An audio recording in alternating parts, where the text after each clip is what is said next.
Olá, eu sou a Leca Rocha, atriz. Interpreto o seu caso virtual de relacionamento bizarro aqui.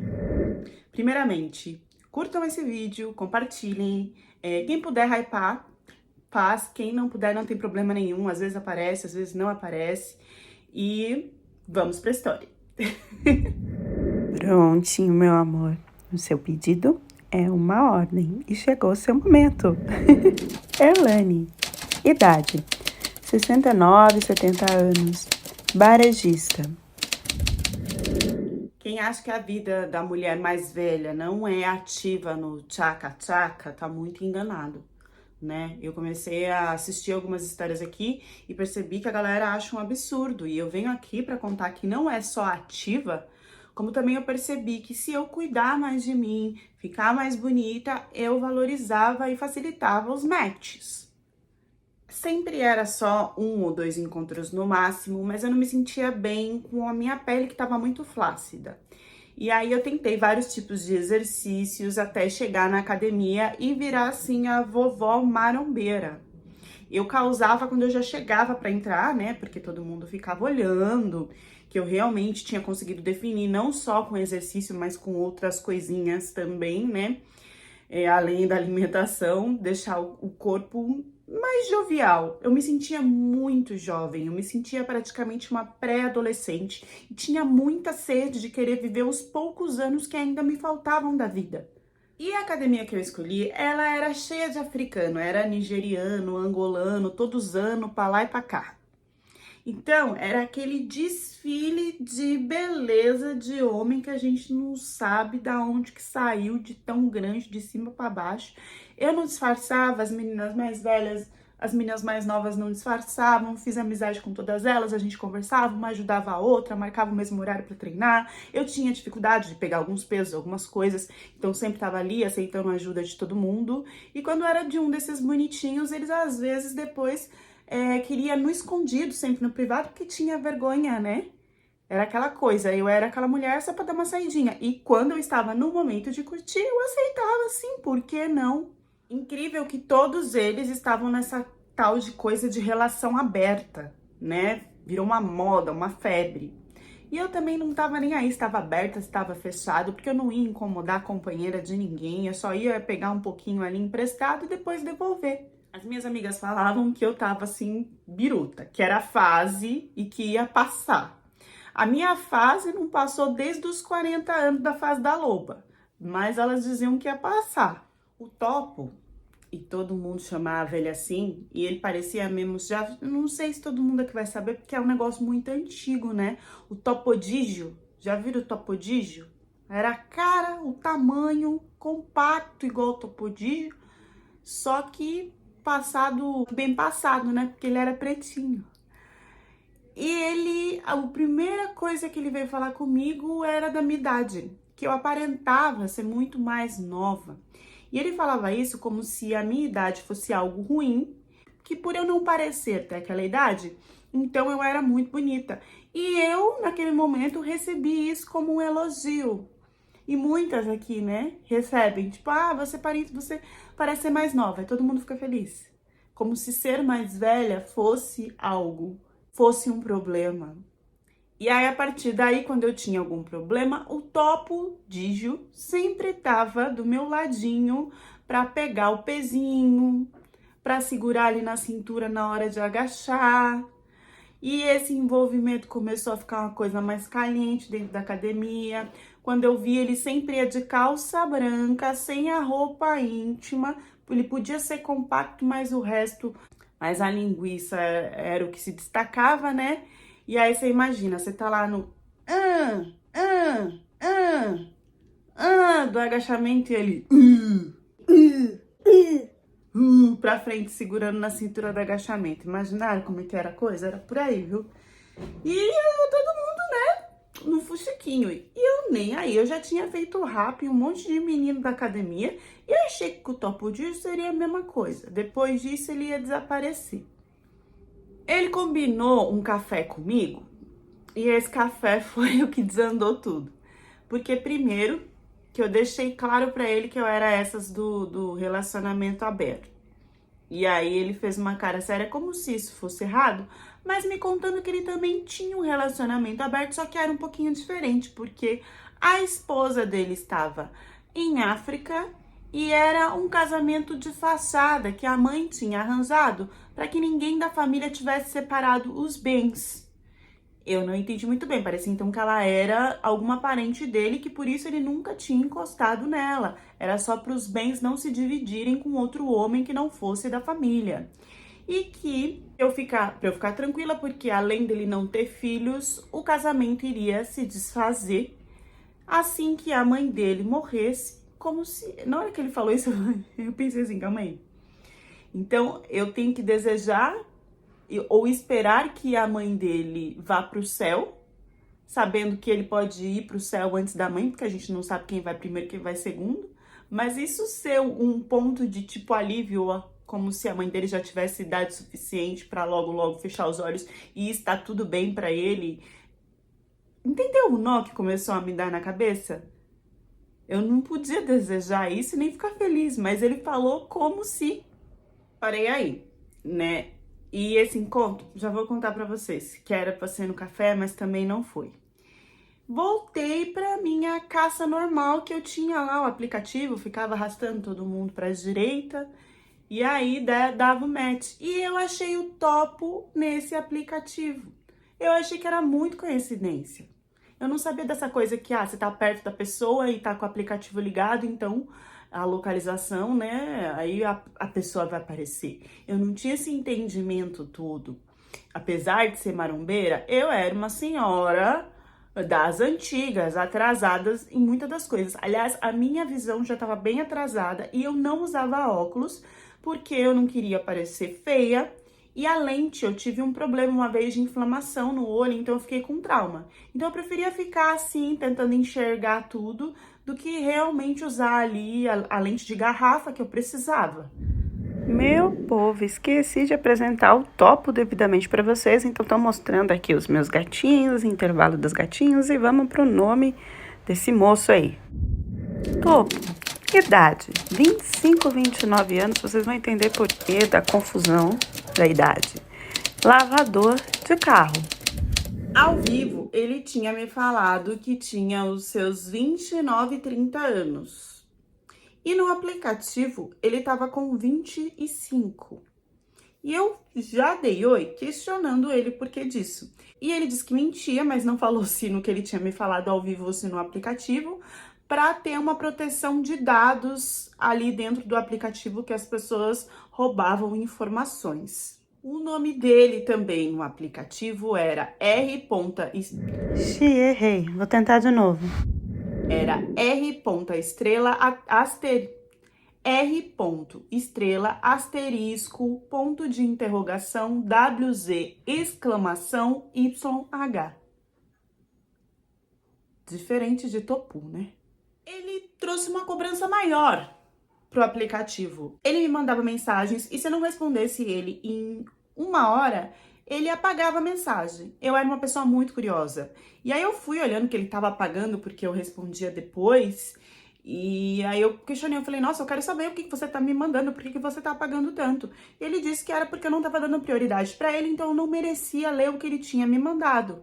Isso fez o quê? Com que eu colocasse, então, uma notificação no meu celular, para quando eu recebesse mensagem dele, eu já ia rapidamente olhar para não perder, porque eu tava curiosa o que ele tanto queria falar comigo. Nisso, eu criei uma automatização. Era muito assim, ouviu o barulho, ia correndo ler para que ele não apagasse, com medo que ele apagasse antes de 1 hora. Nisso, eu fiquei viciada em ir ali sempre olhar a mensagem. E quando eu percebi, eu já estava viciada em ir ver se ele tinha me mandado a mensagem antes dele mandar. De tão no automático que eu fiquei a cada mensagem que eu ia correndo lá olhar. E aí, quando ele não me mandava, me gerava ansiedade. Eu ficava achando que tinha acontecido alguma coisa. Eu ficava querendo mandar mensagens, então, para que ele me respondesse. E ele, para me responder, não era tão rápido como eu respondia a ele. Então começaram os encontros esporádicos e ele sempre marcava no dia. Tipo, vamos hoje, e era sempre num parque. E aí, no primeiro dia eu falei que não dava, porque tava muito em cima, ele tinha que ver antes e tal. E aí ele me deu um gelo, né, de um tempo pra marcar, por causa que eu tinha feito isso. Então, a partir daí, todos os outros eu corria, me organizava e ia. Porque o primeiro eu deixei de ir, porque eu falei que tava no meu horário de ir na academia. E ele ficou bravo comigo lá por uma semana, assim. Não me mandou mensagem, eu fiquei muito mal, porque eu ficava naquela coisa de olhar o celular toda hora. Porque ele tinha me automatizado já nisso de propósito, e eu não tinha percebido. Então, eu comecei a aceitar. E eu vou falar pra vocês agora que era um encontro, gente. Era no parque. Como era um parque famoso, as coisas tinham um custo um pouquinho mais alto. Eu dei a ideia da gente ir lá pegar pipoca pra comer sentado, conversando. E ele achou um absurdo, porque a pipoca tava no valor de R$ 15 e que não. Então, a única coisa que a gente fez foi sentar no mato. E aí, ele tinha uma garrafa de água que ele tinha trazido de casa. E aí ele dividiu essa água comigo. Então, os nossos encontros no parque sempre era mato e tomar água. Então, a nossa alimentação, quando a gente se encontrava, era na base do gole de água. Eu até tentei reclamar, mas ele veio com aquela coisa de que era imigrante no Brasil, que estava iniciando, que tinha que economizar e blá blá blá, que eu já tinha mais idade, que eu era mais experiente, que eu já tinha minha vida montada. E aí a gente vai criando aquela coisa, não, ele tá certo, então eu vou ajudar ele para ele crescer. E esse crescimento nunca vem, o que vem é a acomodação. O que acontecia era, a casa dele não era limpa, não era confortável, era só um cômodo e na maioria das vezes tinha muitos outros imigrantes lá que ele dizia que ajudava porque estava iniciando a vida no Brasil e que ele já tinha experiência, então ele ajudava os caras a crescerem. Esses caras saíam da casa dele, cresciam para um lugar melhor, para um trabalho melhor e ele sempre ficava naquele muquifo. Então a energia que ele jogava para os outros, ele mesmo, para ele não sobrava era nada. Por isso eu preferi que os nossos encontros então se iniciassem na minha casa, que eu teria alimentação e poderia ralar e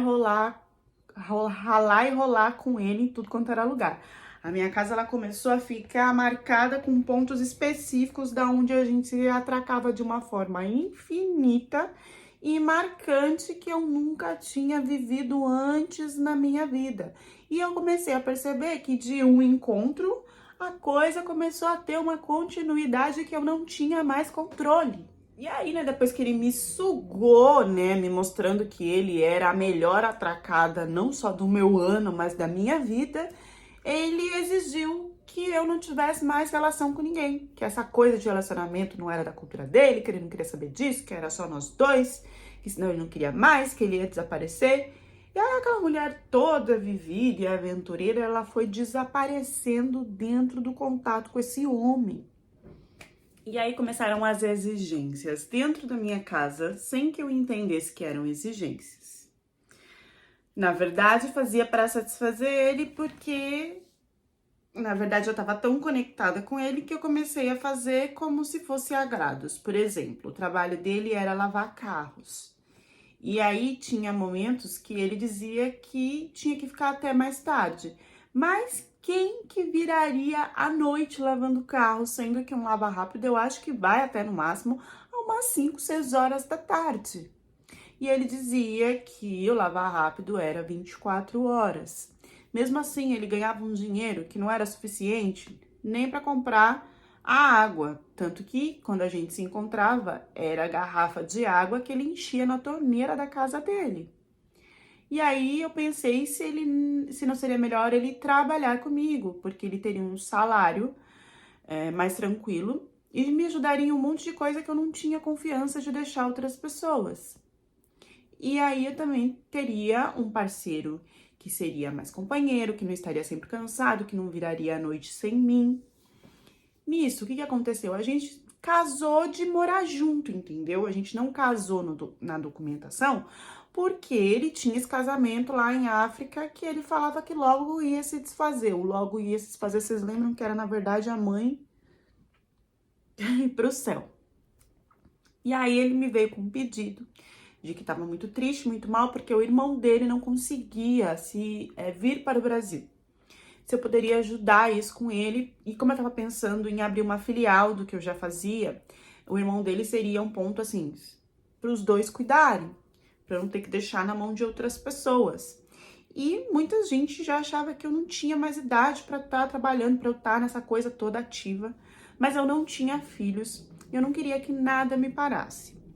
Então, eu fiz de tudo, organizei tudo pro irmão dele vir, e ele só me mostrou a foto do irmão dele quando o irmão dele já tava para chegar, e foi só aí que eu entendi que ele tinha um irmão gêmeo. Mas não tinha uma coisa diferente. Eu só conseguia entender que um não era o outro, até pela minha visão, por eu ser confusa da cabeça mesmo, quando eles falavam, porque aí o jeito de falar e a voz era diferente. Se não fosse isso, eu confundiria a todo momento. Ele pediu então que o irmão pudesse ficar num cômodo que era fora da nossa casa, e a partir daí as coisas começaram a ficar estranhas, porque ele era sempre um cara falante, que fazia tudo comigo, sempre ordenando, direcionando, e aí em momentos ele estava assim comigo, e em outros momentos ele estava totalmente em silêncio comigo. De chegar, entrar na cozinha, fazer as coisas e não falar comigo, assim, não me responder e também não falar nada, e só vir e me dar um beijo e tal e sair.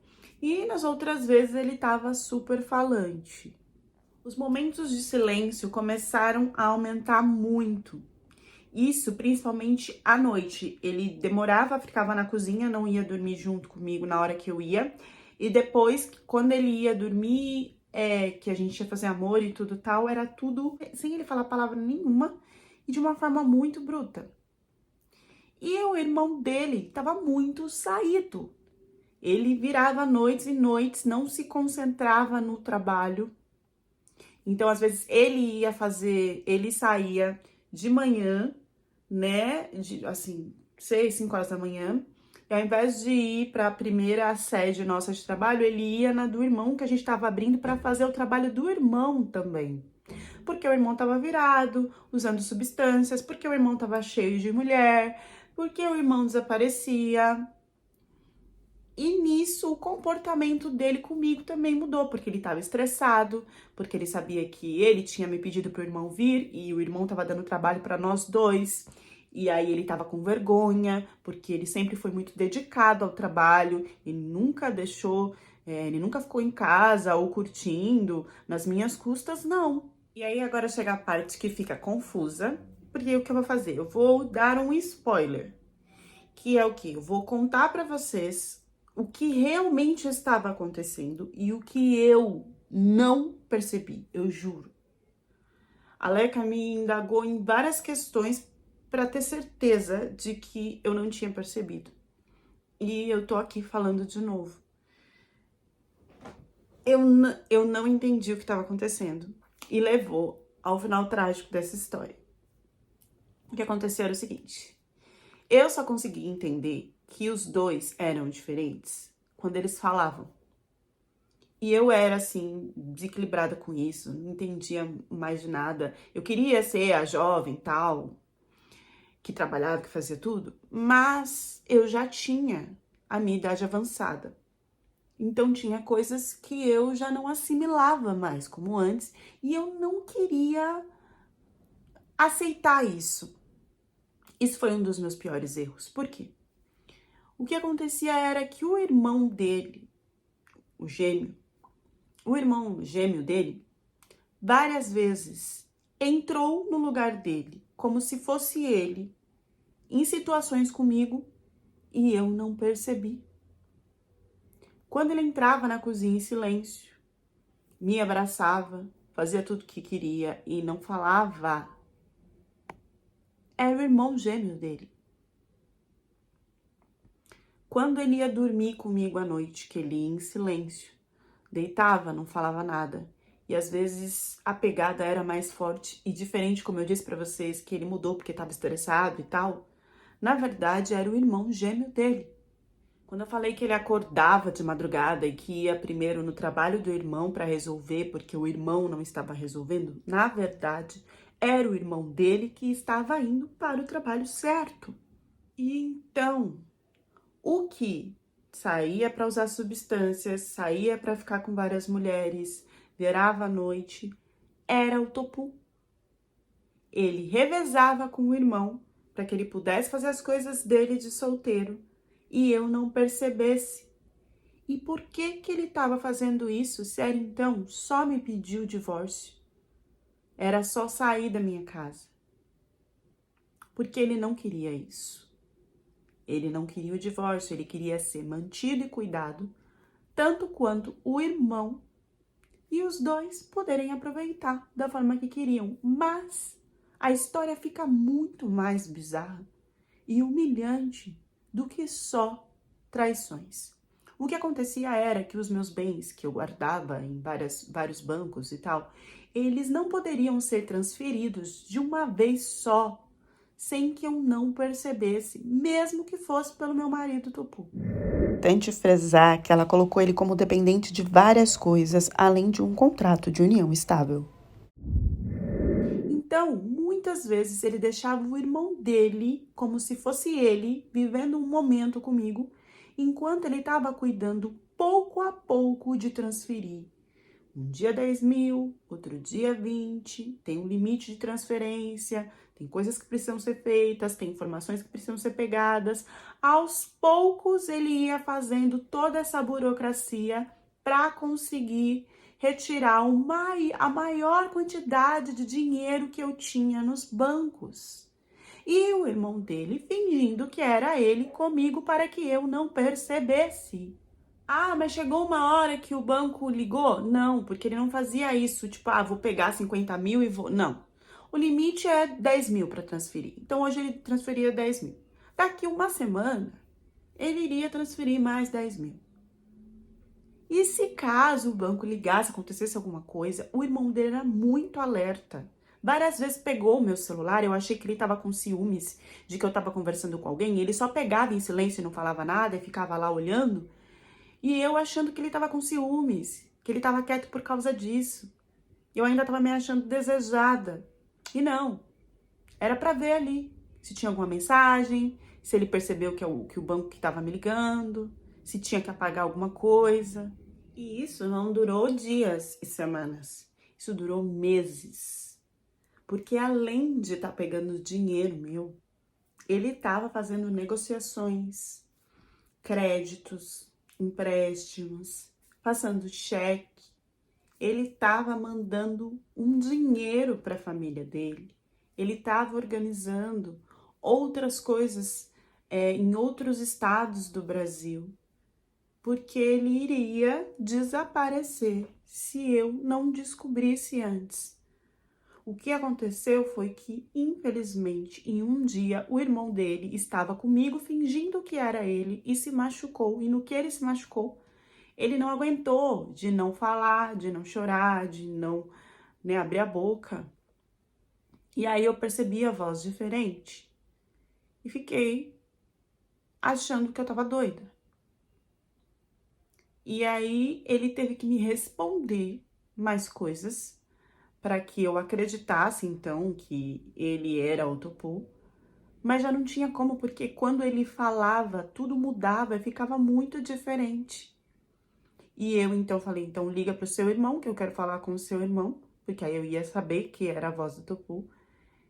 E ele ficou sem ação e me trancou dentro do quarto até que o Topu chegasse.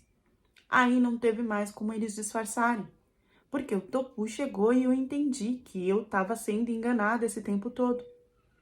E eu comecei a gritar, falar que ia chamar a polícia, que isso não se fazia, porque que eles estavam fazendo isso comigo. Eu entrei em desespero e eles tiveram que tampar minha boca e me deixar amarrada. A partir daí eu só escutava a conversa dos dois, que no começo era em outra língua, e que depois eles começaram a falar em português, que eles não sabiam o que ia fazer comigo, o que ia virar essa situação, porque ele ainda queria resolver outras coisas, ele ainda queria mais tempo.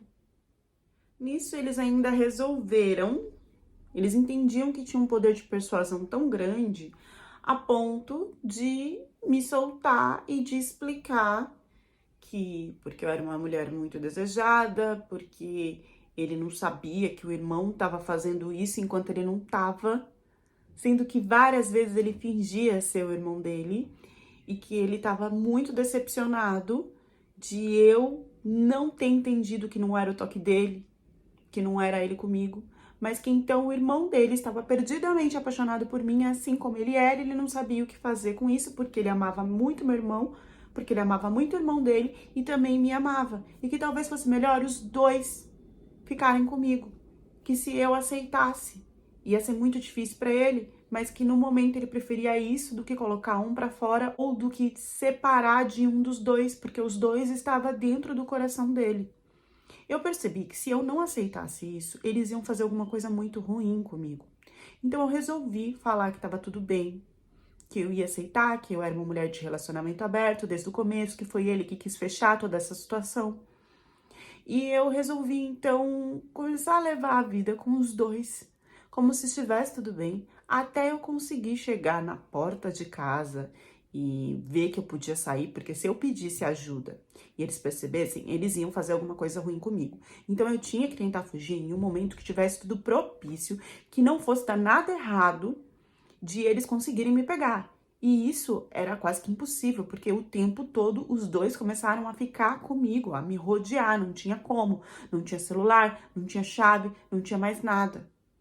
Ele só falava doce comigo quando ele queria alguma informação que eu já estava entendendo que era alguma coisa sobre o meu banco, sobre os meus bens, sobre o meu trabalho. Eu busquei por várias vezes tentar pensar em alguma coisa de sair pela janela, em um momento que ele saísse, mas não dava porque aí tinha o irmão dele me vigiando, nunca nenhum dos dois estava dormindo, e eu só rezava então que, sei lá, eles me dopassem, fizessem tudo o que queria, de pegar o que queria, e saíssem da casa, mas isso não acontecia nunca, e eu não entendia, e não entendi depois de tudo que aconteceu, o que ele queria mais que ele não conseguiu. Foi quando eu, então, percebi que tinha uma movimentação muito grande na vizinhança e que se eu conseguisse chegar até um vizinho, não teria como ele disfarçar de que estava fazendo alguma coisa, de que eu tinha que entrar para casa, porque qualquer coisa que eu falasse para o vizinho ia denunciar. Ele tinha que agir que estava tudo bem e me deixar com o vizinho. Foi quando eu tentei, então, em um momento que ele estava saindo, sair com ele na frente e ultrapassar para chegar até o vizinho. Mas o irmão dele me pegou. E aí eu já tava com medo de que eles fizessem alguma coisa muito pior, de acabar com a minha vida, sabe? Porque não tinha outra saída. E aí foi nessa noite que o pior aconteceu, foi nessa noite que os dois me pegaram. E eles não me pegaram com um desejo de, dois homens pegar uma mulher, né, nos espaços que ela tem. Ao mesmo tempo. Eles fizeram isso porque, do modo que eles fizeram, eu entendia que eles acharam que eu não iria aguentar. Então, que seria uma desculpa de que, como ela sempre foi fogosa, todo mundo sabia na academia que ela ficava com várias pessoas, então que se eles fizessem isso comigo, ia dar como se, ela tava com um carinha, ou chamou mais de um carinha, e aí passou mal, não aguentou, e acabou com a vida dela. Desse jeito que ela sempre gostava. Eles tinham muito tramado isso na cabeça. Então, eles não fizeram isso comigo por desejo, sabe? Eles queriam mesmo acabar, achando que naquela idade eu não ia ter força para aguentar um modo tão forte que eles fizeram comigo ao mesmo tempo. Eu acordei no hospital com a história de que o meu marido tinha dado entrada porque ele não sabia o que fazer, ele tinha me pegado com outros homens no quarto. E eu estava desacordada, ele não sabia como reagir à traição, ao que eu tinha feito com ele, mas não poderia me deixar perder a vida. Então que ele tinha feito isso, tinha me deixado lá, mas tinha desaparecido. Tudo foi investigado para eu chegar ao que eu tô contando aqui em vocês. Foi investigado pela polícia.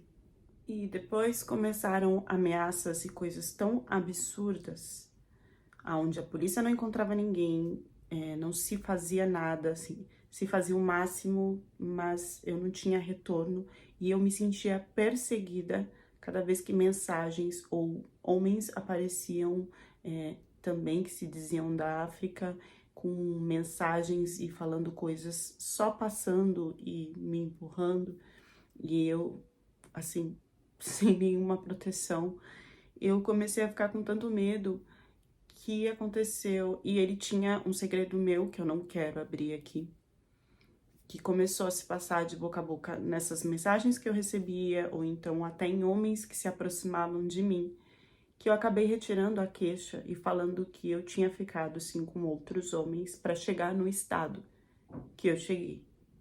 Eu tive que passar por cirurgia, por causa do que aconteceu no meu membro, tanto na frente como atrás. Ele nunca mais apareceu. Depois de um tempo eu recebi mensagem de outra mulher, me xingando, falando um monte de como eu tinha maltratado o meu marido, de como eu poderia ter ainda denunciado o meu marido para que ele fosse preso, de que isso jamais aconteceria, porque ela tinha todas as condições financeiras possíveis de me incriminar com tudo que ela sabia de mim. Eu recebi mensagem assim de umas 3, 4 mulheres, que eu já não poderia mais buscar e nem rastrear, porque eu tinha retirado a queixa em um momento de desespero. Mas essas mulheres, elas chegaram a descrever ele, a descrever o irmão, a contar uma história totalmente parecida de como a gente tinha se conhecido, e de rir e falar que era um absurdo, como que uma velha poderia inventar o que tinha inventado, e que agora elas mandavam áudios de tipo, ele é meu, ele vai ser sempre meu, você acabou com a vida dele, mas eu vou refazer. Sabe, coisas assim que apareciam, depois sumiam, que eu não tinha força de buscar ver, então eu fui entrando em um surto sozinha. Eu já não tinha mais condições, e aí sim eu senti a minha idade. Eu senti que eu estava num momento que eu tinha que cuidar de mim, que eu tinha que comer bem, e que essa aventura toda só desgastava, só sugava toda a energia que eu ainda tinha para viver o resto da minha velhice. Poderia ter sido tranquila, lendo livros, viajando, tomando um chá, comendo coisas gostosas, que não precisava sendo na troca com esses homens deploráveis, que eu acabei me conectando. Eu cheguei a ficar doente, voltar para o hospital e tive um outro surto, porque quando eu acordei eu recebi a mensagem de que o meu marido tinha vindo me visitar e eu não tinha acordado. Depois falaram que foi um erro, que foi a sala errada, que confundiram a paciente, mas aquilo ficou na minha cabeça de que ele ainda estava me perseguindo depois de muito tempo. Nada se foi confirmado na polícia, eu não tinha mais como confirmar porque eu já tinha retirado a queixa, eu fiquei com medo de voltar e aquilo foi, assim, me correndo por dentro. Até hoje eu tenho muito medo, né, de que ele possa aparecer e por isso eu prefiro ficar em silêncio. O ponto que eu pego hoje pode dar confusão e eu espero que vocês entendam. Eu não tô dizendo que a mulher mais velha tem que se limitar, não pode fazer várias coisas, não é isso, por favor. Cada mulher, na minha cabeça, tem o direito de escolher e de fazer aquilo que desejar, tá? Mas eu com os meus 38, nossa, já tô falando 38, gente, eu tenho 37, eu vou fazer 38 agora, dia 31 de outubro. Eu com os meus 37 anos, vejo que coisas que eu fazia antes, eu já não consigo fazer igual. E aí eu sei dos meus limites. E eu acompanhando a minha mamãe, que já tem mais de seus 60 anos, eu sei como ela se perde na internet, como ela confunde as coisas e tal. Então, por isso, eu acho super aceitável essa mulher realmente não ter entendido essa troca desses gêmeos, principalmente à noite, no escuro, na hora de dormir. E o que me pega nós temos que entender os nossos limites. Conforme nós vamos ficando mais velhas, tem coisas que elas não são mais tão entendíveis para nós, que elas não são mais tão aceitas, que nós precisamos de alguém do lado para falar, olha, é isso ou é aquilo. Se manter sozinha, super independente, dona de si e achando que pode resolver tudo na vida, ainda mais depois de uma certa idade, eu acho que não é certo. Eu acho que nós precisamos entender que todo ser humano, seja homem ou seja mulher, em algum momento da vida vai precisar de outro. E nós não podemos deixar isso na mão do primeiro amor que aparecer, né? Ou só do amor. Nós temos que ter família, nós temos que ter amigos, nós temos que ter uma troca para enxergar, todos enxergar o que está acontecendo.